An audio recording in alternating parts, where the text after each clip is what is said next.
समझौते का उल्लंघन मान लिया है। सोर्सेस ये कह रहे हैं कि पाकिस्तान ने द्विपक्षीय समझौता तोड़ा है और सरकार भी इस बात को मान रही है। सोर्सेस के हवाले से ये बड़ी खबर है कि सरकार अब इस बात को एक्नॉलेज कर रही है कि ये एक द्विपक्षीय समझौता था, दोनों पार्टियों के बीच में समझौता हुआ था, लेकिन जो पाकिस्तान है, वन ऑफ द पार्टीज, ये समझौते को इसने तोड़ा है।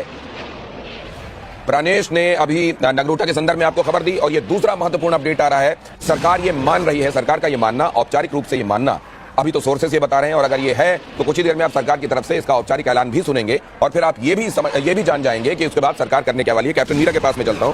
कैप्टन मीरा, ये बात सही है, ये बात सच है कि हर जगह बड़ी जिम्मेदारी के साथ काम होना चाहिए और शायद सूद साहब उसी बात को अंडरलाइन कर रहे थे कि कैसे माना जाए, ये आपको डिमार्केट करके रखना चाहिए, वरना कड़वाहट और बढ़ती है। लेकिन जब हम देखते हैं कि आर्मी के ही कपड़े पहनकर पहलगाम में वो दिखाई देते हैं, उनके आर्मी के, जब हम ये देखते हैं कि आर्मी वहां कंधा दे रही है और स्टेट फ्यूनरल दे रही है आतंकवादियों को वर्दी में, तो फिर और कैसे समझा जाए कि यहां पर वो लोग जो दूसरे हैं, नॉन स्टेट एक्टर जिनको कहा जाता है, वो अलग हैं और स्टेट वाकई अपने आप को उनसे अलग रखता है। दिनेश जी, ये बहुत महत्वपूर्ण प्रश्न उठता है क्योंकि ये पहली बार नहीं है। हमने कारगिल के युद्ध में भी उनकी ये हरकतें देखी है।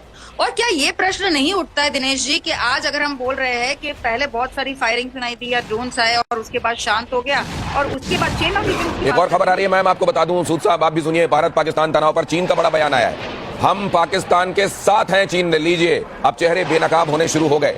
चीन के विदेश मंत्री ने यह बयान दिया है। चीन के विदेश मंत्री ने पाकिस्तान से बात की और यह कहा कि हम पाकिस्तान के साथ हैं। तो क्या अमेरिका और चीन के बीच में प्रभुत्व की जो लड़ाई चल रही है, अमेरिका के इस सीज फायर के अनाउंसमेंट की वजह से चीन तिलमिला गया क्या उसको ये लगने लगा कि अमेरिका इस तरीके से अपना विश्व के ऊपर प्रभुत्व जो है वो असर्ट कर रहा है और इसलिए क्या चीन ने पाकिस्तान को प्रोवोक किया और इसीलिए उस प्रोवोकेशन की वजह से जो चीन के बहुत सारे एहसानों तले, और आज ये भी समझ लीजिए कि एक तरीके से चीन के हाथ की कठपुतली अगर पाकिस्तान बना हुआ है, तो क्या इस प्रोवोकेशन की वजह से आखिरकार उसको ये सीज फायर तोड़ना पड़ा है? क्या इसको इस तरीके से देखा जाए सूद साहब?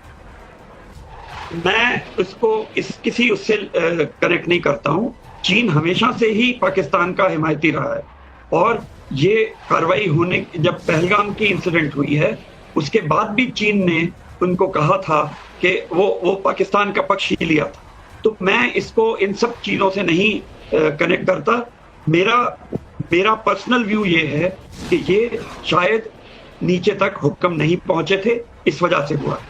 दूसरा रीजन ये है, हो सकता है कि जो पाकिस्तान ने डिक्लेयर किया है कि हम शिमला एग्रीमेंट नहीं मानते हैं, इस वजह से सीज फायर लाइन को हम रिकॉग्नाइज नहीं करते, तो ये है। और दूसरा, मैं जो पिछले आपने सवाल पूछा था, मैं आपसे साफ साफ ये कहना चाहता हूं कि अगर आर्मी फटीग्स में अनंतनाग के कैंप के ऊपर हमला किया है तो वो आर्मी फटीग्स गलत हैं। उन्होंने, टेररिस्ट ने वो आर्मी फटीग्स लेके, मेरी बात आपके उस कमेंट से के ऊपर। सर, एक और खबर आ रही है, वो जरा आपको बता दूं। डेप्यूटी पीएम इशाक डार क्या कह रहे हैं, जरा वो भी देख लीजिए। फुल फ्रेम डालिए इसको। पाकिस्तान के डेप्यूटी पीएम का बड़ा दावा है ये, चीन हमारे साथ खड़ा हुआ, इशाक डार ने कहा।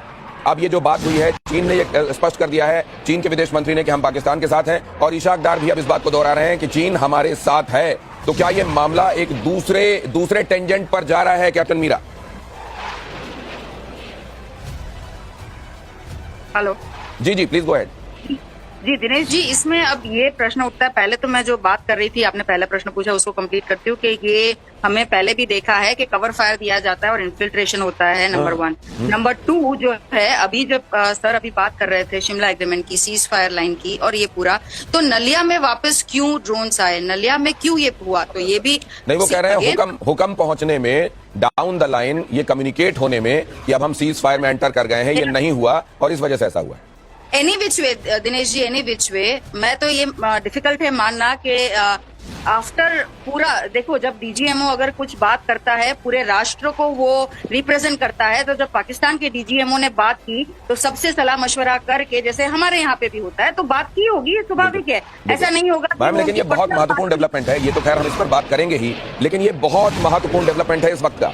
पाकिस्तान के समर्थन में हम खड़े हैं, चीन का ये कह देना, चीन के विदेश मंत्री का ये कहना कि हम पाकिस्तान के साथ हैं, और पाकिस्तान के उप प्रधानमंत्री का, इशाक डार का ये कहना कि चीन हमारे साथ है। मैं इसलिए इसको खास तौर से आपसे जानना चाहता हूं कि सीज फायर के बारे में दुनिया को जब पता चला तो वो अमेरिका के राष्ट्रपति के ट्वीट से पता चला और उसके बाद तमाम औपचारिक रूप से अपने मतलब रिस्पेक्टिव देशों ने इस बारे में अपनी जनता को बताया।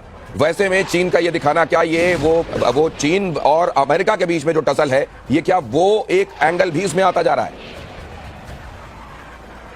इसमें सबके वेस्टेड इंटरेस्ट है दिनेश जी, इसमें कोई कुछ जुटला नहीं सकता, सबके अपने अपने खुद के वेस्टेड इंटरेस्ट है। उसमें भारत का क्या इंटरेस्ट है? भारत सदैव, और भारत की लीडरशिप हो या मिलिट्री लीडरशिप हो भारत की, उसका एक ही इंटरेस्ट रहा है, वो है नेशन फर्स्ट, भारत प्रथम, यही रहा है, राष्ट्र प्रथम का रहा है। और उसमें जैसा अभी आपने बताया कि वी हैव एक्सेप्टेड दिस, कि उन्होंने जो दो पक्षीय बात हुई थी सीज फायर की, उसको अगर उल्लंघन किया है तो किया है। अब वो किस कारण से किया है, we should not be bothered about it, वो हमारा लुकआउट नहीं है। ये डिसाइड हो गया और टाइमलाइन दे दी गई, तो उसका पालन करना आवश्यक है। अगर नहीं किया गया, then what they have done is an act of war and nothing else. तो क्या इसको एक्ट ऑफ वॉर के तौर पर, ये क्योंकि गवर्नमेंट सोर्सेस ये बता रहे हैं कि सरकार ने ये माना है कि ये द्विपक्षीय समझौता जो है उसका उल्लंघन किया गया है पाकिस्तान की तरफ से, और अगर इसको उल्लंघन माना जा रहा है तो क्या इस तरह की सिचुएशन में, मान लीजिए, क्योंकि आप लोगों का तजुर्बा आपको ये बताता होगा कि इस तरह की सिचुएशन अगर कभी पहले कहीं हुई है जहां सीज फायर अनाउंस कर दिया गया और उसके बाद किसी एक पार्टी की तरफ से इसको तोड़ा गया, तो फिर क्या उसको पहले वो जो सीज फायर है उसका जवाबदेह, जो वायलेशन हुआ उसका जवाबदेह बनाया जाता है, उसके बाद सीज फायर कंटिन्यू करता है, या सीज फायर के संदर्भ में आपस में बात करके फैसला लिया जाता है और उसको कंटिन्यू किया जाता है? क्या होता है जनरली इस तरह की स्थिति में सूद साहब? मेरा एक्सपीरियंस, मैंने एलसी पे 8 साल नौकरी की हुई है अलग अलग जगहों पर, और मेरा तजुर्बा है कि सीज फायर वायलेशंस हो जाती हैं और कई दफा कम्युनिकेशन वहां पर काफी डिफिकल्ट होता है और नीचे तक नहीं पहुंचता है और वो हो जाता है। और तो ये मेरा पर्सनल तजुर्बा भी है। तो दूसरा सवाल आपका क्या था?